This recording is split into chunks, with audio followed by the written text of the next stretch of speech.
No, the title isn't subjective. As of writing this, Frieren is literally the highest rated anime of all time, for now at least.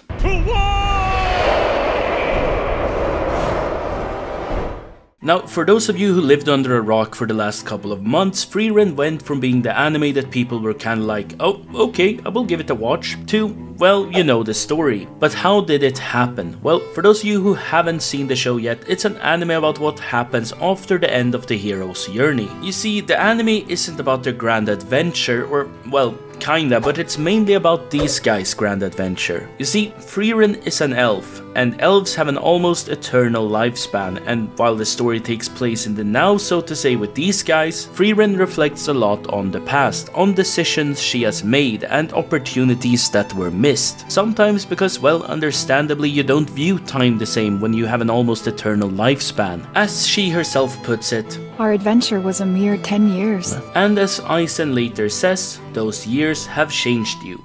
But before we dive deeper into the characters, let's appreciate the world building for a second. Now, since Frieren has lived so long, it gives us a unique opportunity to view how the world has developed through her eyes. From towns developing to characters aging, and even apprentices of the previously mentioned adventurers and grandchildren to people Frieren once met. Not to mention that even the knowledge within the world itself changes. Just like in our world, a weapon that was strong 80 years ago is nothing compared to what we have today. And while Frieren is mostly responsible for this, our other cast members sometimes also explore the progression of time, even if it is unclear if the Jumbo Berry special was always that size, or if Stark just remembers it as being bigger due to being a lot smaller when first eating it. And that joke does bring me into another aspect of the show I enjoy. You see, I struggled when attempting to write this script at first, because if we see the anime world as a deck of cards, then Frieren is the Joker. If a gag fits the story right now, Frieren will become a masterful comedy. If it needs an action sequence, it becomes an amazing action one. And if we want something more disturbing, it will go at least semi-horror and show it. And with how incredibly well it balances all of these elements, I can only describe it as an adventure story. And maybe that's why it's by no means strange that while watching this, I got the same vibes I did when watching the first Lord of the Rings movie. I realized that in a world of isekais, shonen and rom-coms, I had missed that more traditional fantasy story of a fellowship of characters on a grand quest together. Speaking of Lord of the Rings, or well, kinda since it's not an anime, but just for a disclaimer, I am by no means saying Frieren is my favorite anime or that it has to be yours. Neither that it's better than, for an example, Lord of the Rings or Full Metal Alchemist. Because in the end, these are subjective things. The question is simple. Is it good enough to where it deserves to be one of the anime worthy of holding the #1 spot on Mal? And with the quality of the show and how well it's written, it kinda does. And I think a beautiful testament for this are the demons, or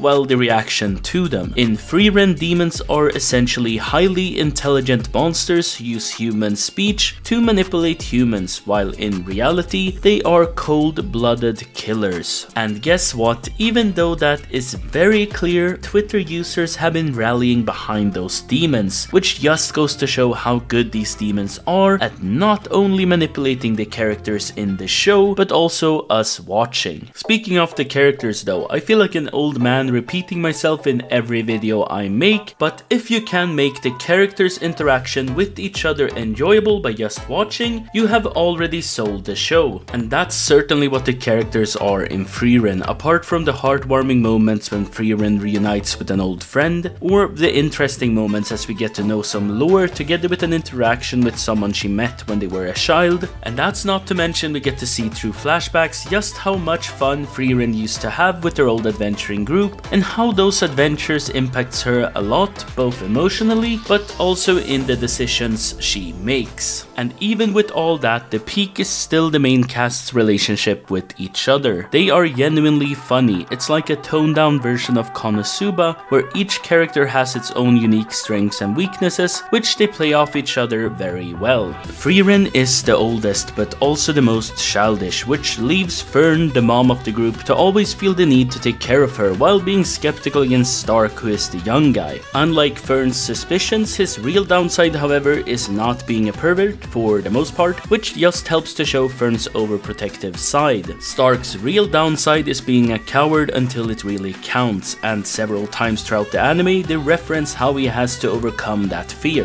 which is a pretty interesting internal struggle, kinda like how Frieren is somewhat autistic, or well, while that could be the case, it's equally likely that she is suffering from a huge cultural shock, considering that she used to be a hermit and is an elf as the cherry on top. You know, it really boils down to that age-old question of would you rather outlive your friends or have your friends outlive you, just like Frieren has to bury Himmel and later on Heater. Oh, speaking of, I haven't talked about their new 4th member yet, and by the time this video is out, I don't know if Heater 2.0 is in the anime yet, but let's just say he's no exception to the crazy characters on this show. And if you liked fleshed out characters together with an amazing world, how about checking out my One Piece video next? With that said, take care, bye!